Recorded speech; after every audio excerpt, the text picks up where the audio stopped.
Welcome to this session. My name's Andy Humphries. I work in the Operational Excellence Division in ESFA's Funding Directorate. We're talking about the Authority Proforma tool, or the APT, as it is more easily known. And I'm going to talk about some of the areas that often cause a little bit of difficulty in completing the APT. Okay, so I hope that's what you'd expected this session was going to be about. First of all, what's new? Part of the movement in the NFF delivery is that there is now an element of a national approach to split site funding, and the APT has been adjusted to reflect that, and data has been made available for LAs to use to assess that eligibility of their schools following the extra data that was collected last year in the APT. So thanks for those of you who had to complete that. And for new primary schools or new free schools who only have pupils in reception, they will now attract low prior attainment funding through that factor using the LA average, unless of course you wish to provide a local alternative, which it is within your gift to do. That has been there in the past. It was removed, but has been reinstated for future years.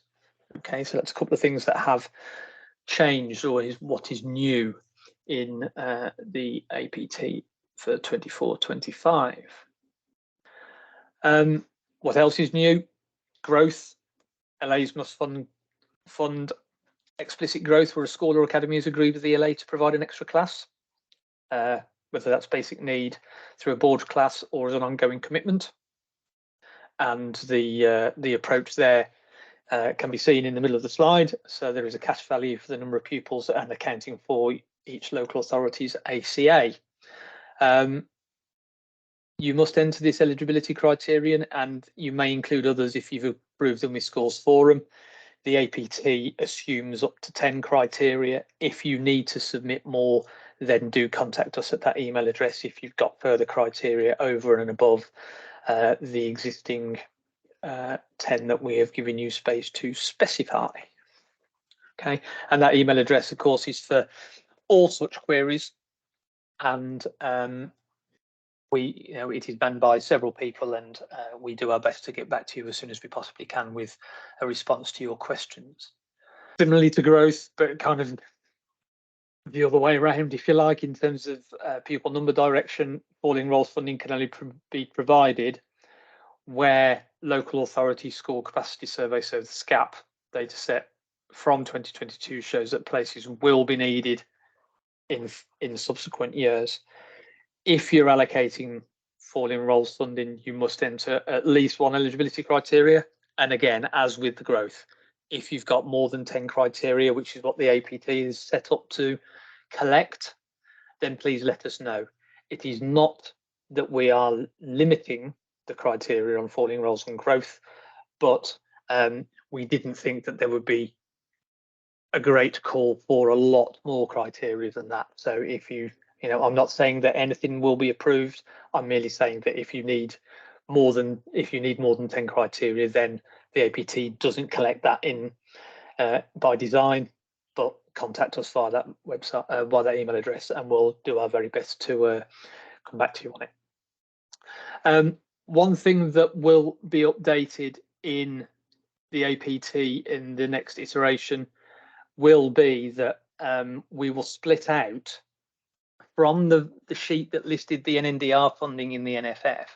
We will split that out to show the amount that we'd expect for that was in the NFF for 24-25 funding, and what was in, if you like, the 23-24 APT in column Y on the local factors, which was historic corrections.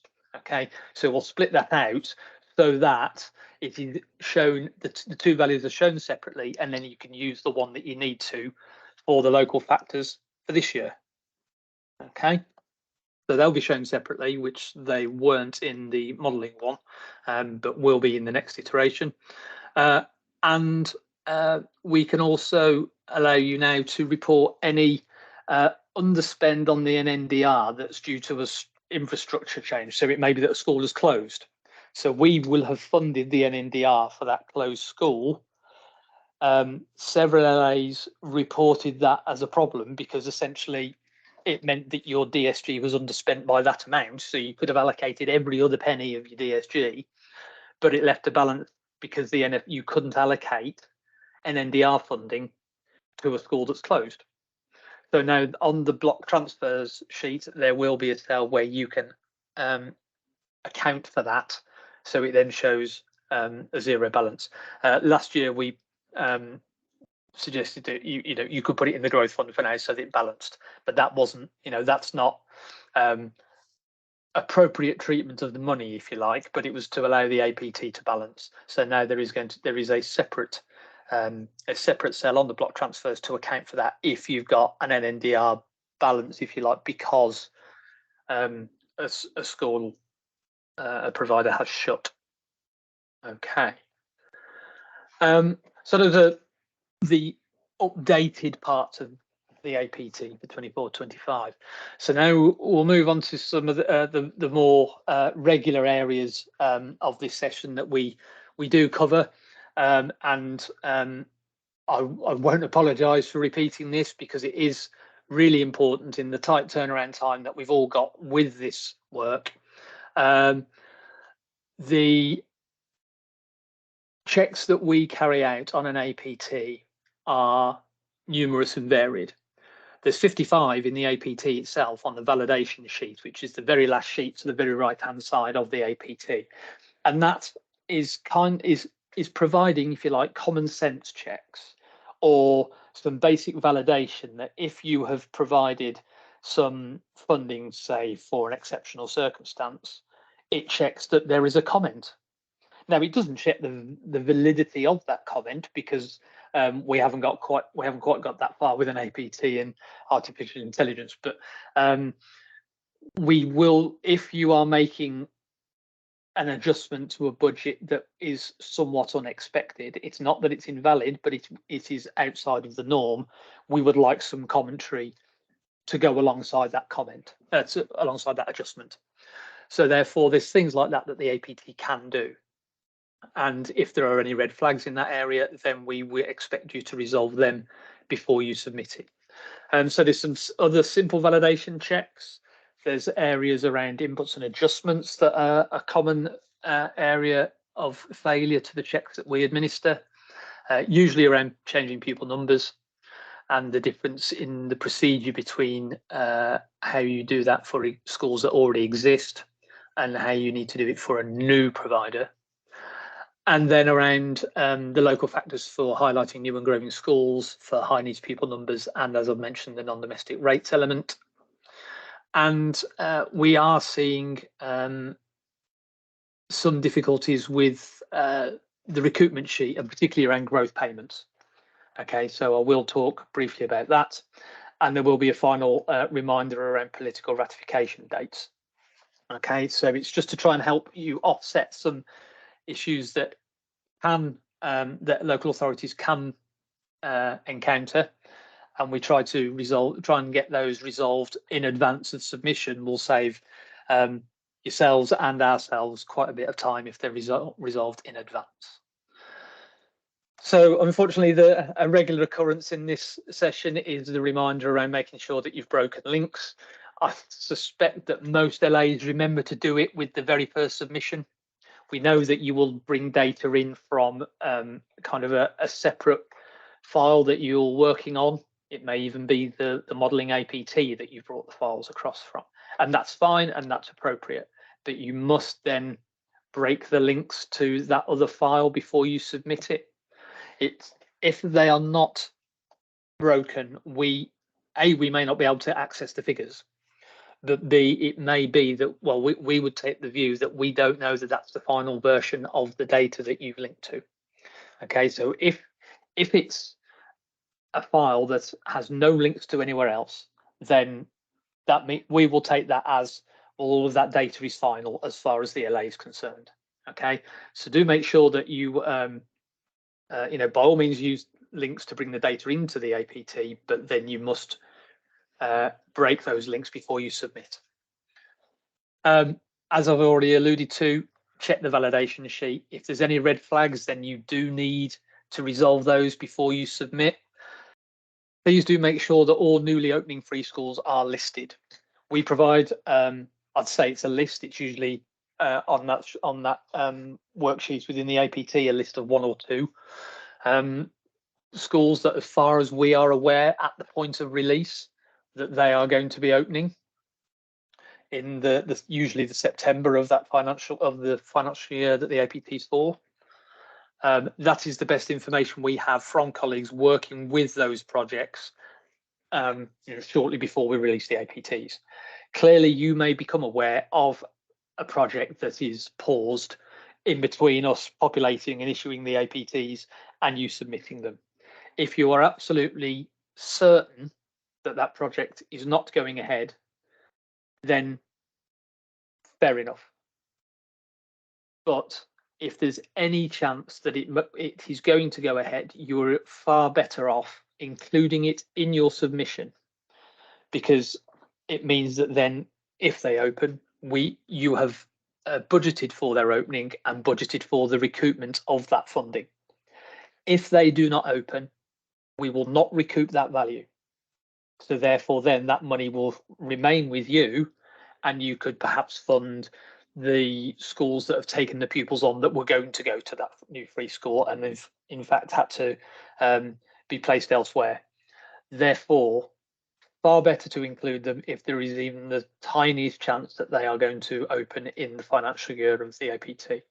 If you're absolutely, you've had the absolute decision that it is not going to open this financial year, then we may come back to you to say you haven't listed it. You could then provide the evidence to say, look, we know it's not opening, and that's fine. That's not a problem. So the list will be the best of our knowledge at the point, but we also understand that within 5 or 6 weeks, it may be that that situation has changed and there is a finality to the decision not to open. Okay, but it is far better to include them, because then if they don't, the recoupment won't happen. Do operate a quick check of the baseline per pupil rates shown on the baseline sheet. It may be that you have had to make an adjustment to the MFG, changing the removing some cash payment from the MFG calculation, or that you have changed the number of pupils in the baseline, but you haven't changed the other. So if you make a change to the cash, you would probably be needing to change the pupil number, or vice versa. Okay, so do make sure that the baseline figures for every school do look within a range of normality. So you would click on that drop down box on the MFG SBS per pupil column and look at the highest and lowest, and if they're looking acceptable, or you can understand why, then that's fair enough. So it's a common sense check. There isn't necessarily an absolute right or wrong answer, but it is usually going to be about providers that have recently opened. So the cash is for a full financial year and the pupil numbers are for a part year, or the other way around. And obviously you'd either get a very high or a very low baseline on that basis. Okay, so do have a look at those. And then also make sure that the dedicated schools grant and NNDR values are listed correctly on the block transfers worksheet. They should reflect the full schools block award. So a recent update that slightly post-dates this slide, but thanks, Bill. So the NFF NNDR value will be pre-populated. Okay, so that the calculations involving that will start on a firm basis. So after the more straightforward validation checks, the areas that we concentrate a lot of our time on checking are to ensure that the APT has been correctly completed in certain areas, and in particular around the inputs and adjustments worksheet, usually around amending pupil numbers. So it will be for new and growing schools where they're adding pupils into new year groups, all to be expected, and for the APT, it will be a part year adjustment because you're funding those extra pupils for part of the year, not for the full year in most cases.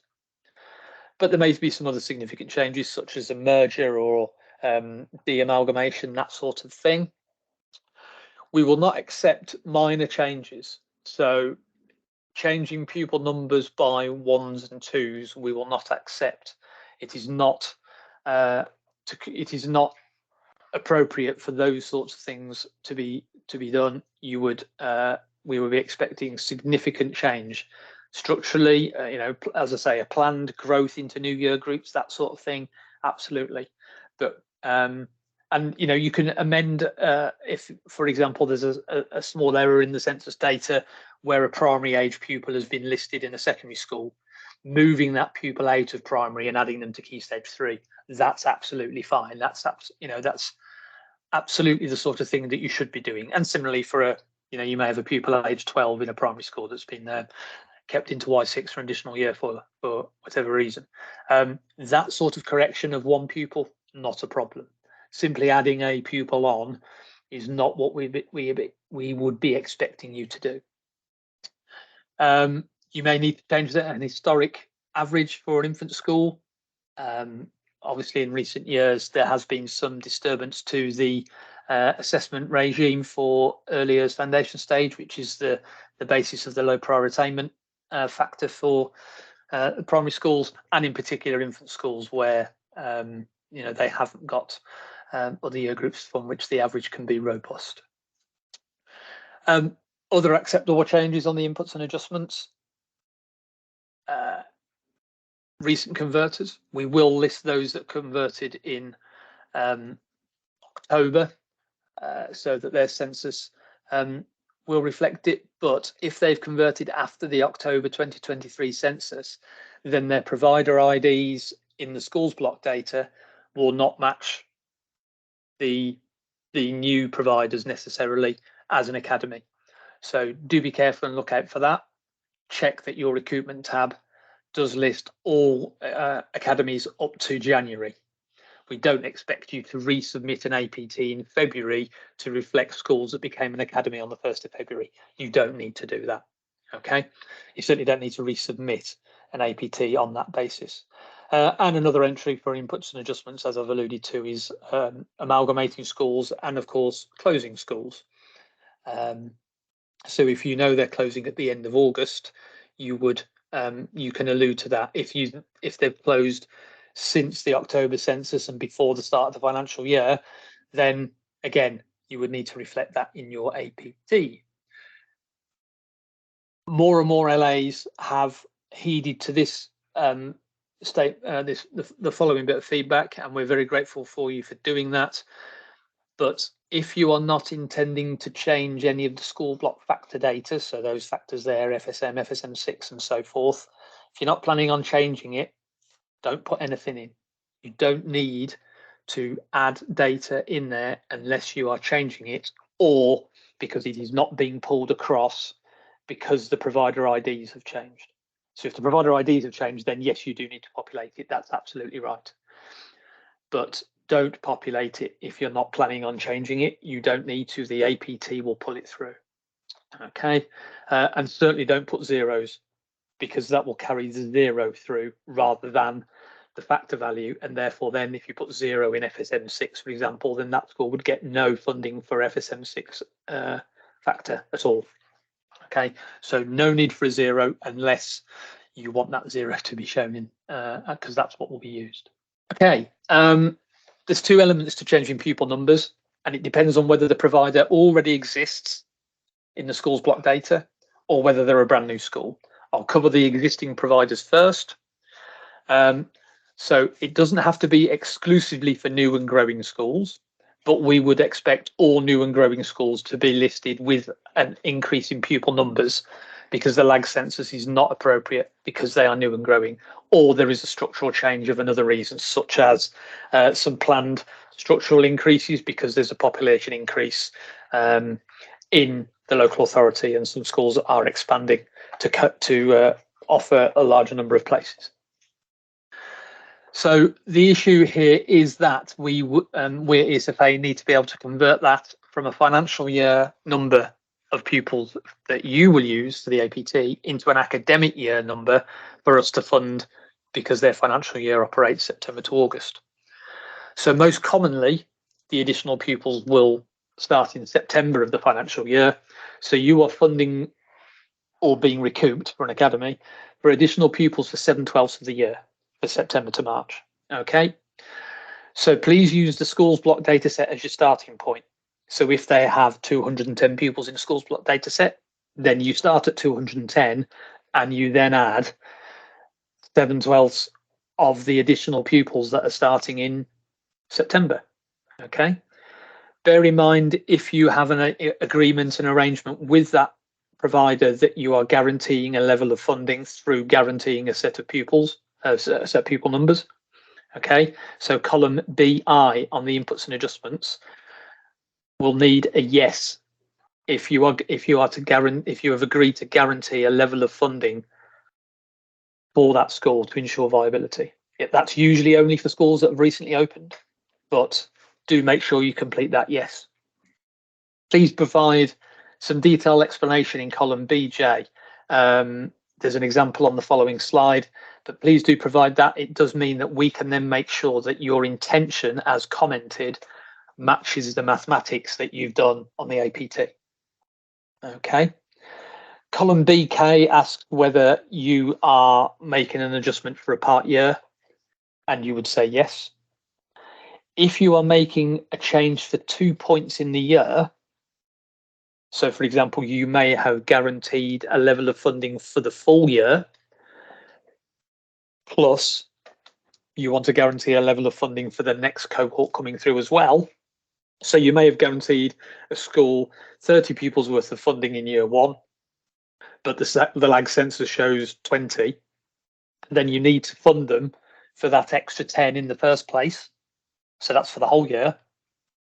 And then an extra number as the year groups move forward and the new reception class moves in, or the new Y7 class moves in. Okay.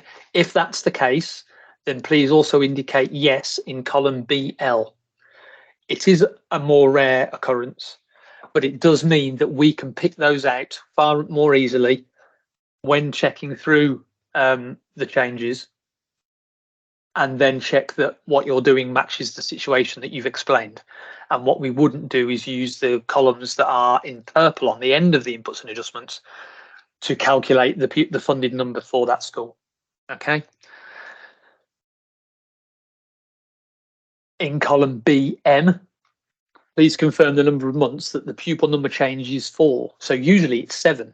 So for when a school is admitting additional pupils in September, that's 7 months of the year. So you would put 7 in. Clearly, if you've had to put a yes in BL because you're changing it twice, then the number of months in BM is irrelevant. So you can leave that blank. So if you're putting a yes in BL, leave BM blank. If you aren't putting a yes in BL, then we would expect a number in BM. Okay. And then finally, to help us understand and check exactly what your intention is, please add in columns BN, BO, and BP the academic year number of pupils you're expecting at the school. So in that example where I mentioned about 210 pupils and 30 more were joining, you would fund 210 plus 7/12 of that 30, but the academic year number should be 240.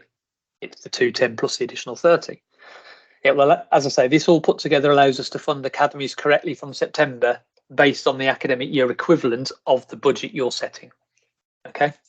Some tips on that. There's an example of the commentary in column BJ that would be extremely helpful. So you're explaining how many pupils are joining in which year, so, and when, and so you're using the October 23 as the starting point, plus a financial year adjustment for those 30 pupils, giving the total. Okay. If you've got changes in several year groups, then please do explain them. It means that we haven't got to then come back to you to check that they're correct. If you have got a non-straightforward approach, let's say, if it's slightly more complicated, then please do provide the additional file with which you've done that work when you submit the APT, which will be via digital form again, and it allows you to submit the APT itself plus supportive information. Don't provide individual learner information, but at school level, the numbers that you've done, the numbers that you've calculated, and the basis of those numbers. Okay. If you can use a formula to calculate these figures, that would be extremely helpful. So you might, if you're making a change to the school in row 9 of the school block data, you might use that formula in the middle. So I'm using the data from the schools block data, and I'm adding an additional 30 pupils for 7/12 of the year. Okay. Similarly, you could use formula in those columns there to calculate the Key Stage 3, Key Stage 4, and primary and secondary and overall aggregated figures, because it means that if you do have a last minute change, you don't have to recalculate all of the figures. You just need to calculate the year group in question, and then the subtotals and the overall total will adjust automatically. So that will save you some time later on. If you are making changes to pupil numbers, do complete all of columns R to AC, irrespective of phase. So if you are changing numbers in a primary school, put zeros into all of the secondary school related columns. And as I've mentioned, columns BN, BO, and BP, please show the academic year total figures in those, just as flat figures. And those figures in BN, BO, and BP should match what the APT is showing in purple columns that you can't change in BS, BT, and BW. That is true if you are not putting a yes in BL. So if BL says no, and you've put a number into BM correctly, then the APT should be calculating a value that matches what you've typed into BN, BO, and BP. Okay, so that's another little check in there that you will be able to do to make sure that the information you're providing matches the scenario that you've got at each particular school that you're changing pupil numbers for. So I hope that all makes sense. You are allowed to put decimal places in those pupil number columns. There's no requirement for you to round up and fund whole pupils. The financial year is somewhat of an artificial construct. So, 7/12 of 30 is 17.5. So the school would receive 17.5 pupils additional funding. Okay. We do not require you to fund whole pupil numbers. And for a new and growing school, you may need to roll forward part of the year of the existing year group and 7/12 of the new year group while those new year groups are populated. So don't just add 30 pupils into reception. Don't forget that pupils are moving forward into the older year groups as well. Okay. That's particularly relevant actually at secondary school, because if you've got pupils moving from Y9 to Y10, then Y10 usually has a higher basic entitlement or ARPU rate, and therefore the cost is higher, or the funding should be higher. So if you've got Y9s going into Y10 for part of the year, you do need to roll those forward. You shouldn't just put Y7s increasing. You need to move those Y7s into part of Y8, part of Y8 into Y9, and part of Y9 into Y10 as the year moves through. So that's for existing providers. For the new providers, so schools with no predecessor, so a free school to all intents and purposes, they usually open in September. So the whole allocation should reflect the part year funding level. So to do that, you do it in a slightly different way. You complete the inputs and adjustment sheet, but using the whole year pupil number. So if you've got a school opening with 30 pupils, you would put 30 into the inputs and adjustment sheet. Okay. Remember to flag column BI if those numbers are to be guaranteed, which is more likely in a free school in its first year or two of operation.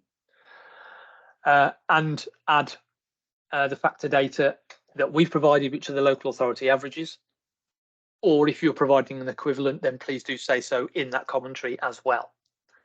But then, as the second step, is that you then complete column O of the local factor sheet, which is the opening closing column, with a factor that adjusts the allocation in terms of pupil-led funding and the lump sum by the appropriate amount, depending on how long the school is open for in the year. So mostly free schools open in September. So you would put in into column O equals 7/12 as a formula, and that will equal 0.583 recurring. And it means that all of the pupil-led elements and the lump sum, which is the crucial bit, will be apportioned correctly. Okay.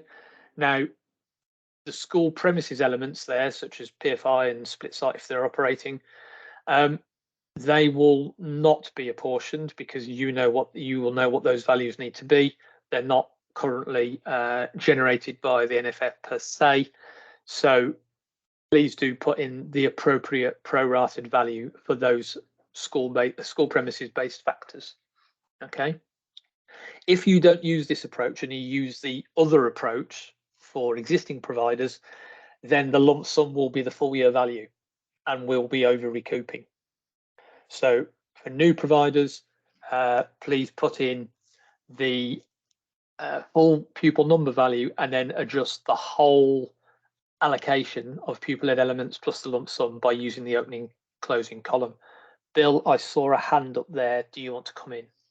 Yeah, it's just with the formularization of split sites that will now be subject to the opening closing because it's automatically calculated. Very good point. So I will remove the word split site from the slides before they go out. Thank you, Bill. But the provider would need to be listed on the split sites data set, wouldn't it? Because we won't have it automatically.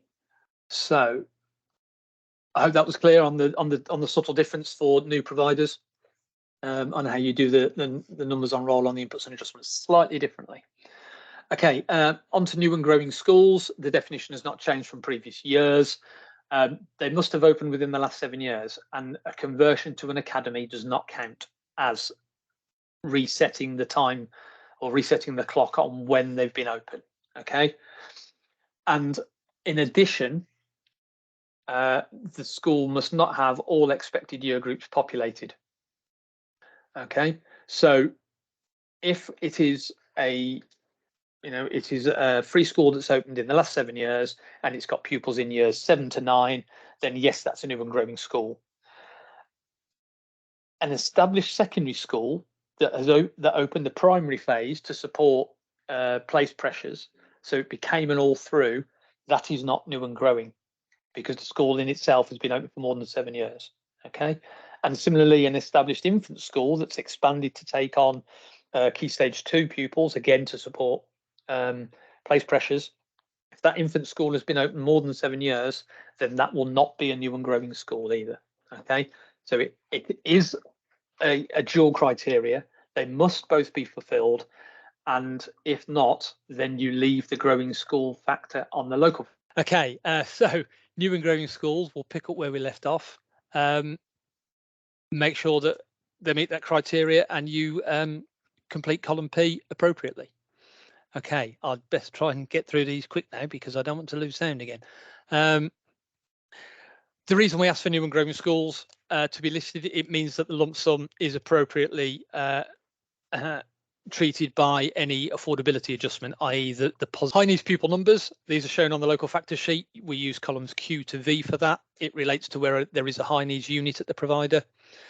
They are used to calculate the occupied and unoccupied place rate for academies and how we calculate the deduction in DSG.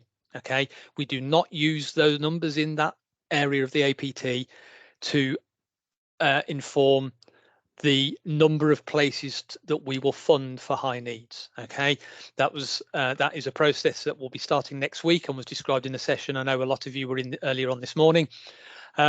So that is how you change high needs places. This area is how we will understand whether to pay them at an allocated rate or the unoccupied rate rather. Okay, so if it's unoccupied, we will pay the academy £10,000 for each one of those and deduct that rate at that number from your DSG. If the number of pupils you put in those columns matches or exceeds the number of agreed places, then we will deduct the place rate all at £6,000, the place number all at £6,000. Any additional funding, obviously, is the local authority's top up to use to fund. NNDR, we're continuing the approach in 24-25. The values that we have provided in the NNF indicative values, which this year has 2 columns, one to show what the NFF is and one to show what the additional payment for historic payments was.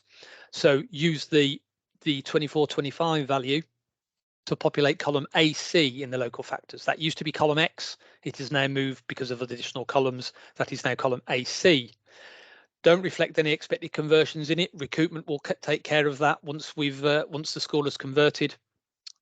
And then where you know the actual values for 24-25 NNDR, then put them on the separate sheet of one column. That worksheet is used to inform the 25-26 settlement and gives us a benchmark for checking the claims from billing authorities that are working under the new payment process. Column AD should only be completed for LA maintained schools and if the LA is operating on the previous payment process. Okay. Academies, we don't need to know about because we will recoup from you the NFF value and they claim what they need to, and that is that. Again, do not use it to reflect any reductions due to in-year academy conversions. The recoupment process will deal with that. Okay. Exceptional circumstances and particularly premises costs, which are shown on the local factors sheet. Again, columns AI to AM. This is where you can add additional funding in due to costs faced by a provider that is outside of the usual expected running costs, such as rent and joint usage of a building.